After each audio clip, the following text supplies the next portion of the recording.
बड़ंगा पीड़िता viral video नहीं Puri police press release जारी किए वीडियो वायरल कर तार सत्यासत्य जाना क्राइमब्रांच साइबर टीम सहित मिसी तदंत जारी रही। नाबालिका पीड़िता परिचय पत्र सर्वसाधारण में प्रकाश करने दंडनीय बोली पुरी एसपी वायरल वीडियो रे संपृक्त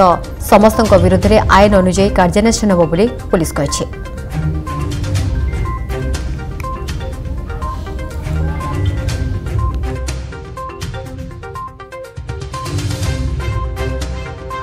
आमे ये वीडियो कोठू वायरल होईची और जो सोशल मीडिया रे जो व्यक्ति विशेष ये वीडियो को वायरल करते से माने कोठू याकू पाइचंती एवं यार सत्यासत्य मध्य आमे जांच करछु जे ए वीडियोटा जोटा कॉन्फिडेंशियल वीडियो रहबा कथा सेंति केनते सोशल मीडिया को तो या ऊपर हमरो एबे तदंत चलची मैं जो साइबर टीम अछि क्राइम ब्रांच तांकर मध्य सहायता नेछु जे यार तदंत करिकरी आमे जानिबा पाई जे एटा केमिति social media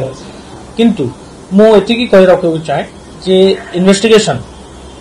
according to procedure संपूर्ण भाव रे समस्त प्रोसीजर को फॉलो करके इन्वेस्टिगेशन आमे करूछु एवं ऑलमोस्ट इन्वेस्टिगेशन ता लास्ट पार्ट रे अछि किछि रिपोर्ट्स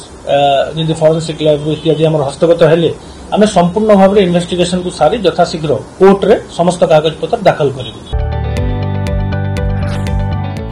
जदि आपंको आम वीडियोटी भल लगा तेब आम चैनल को लाइक शेयर और सब्सक्राइब करने को जमा भी भूलु नहीं।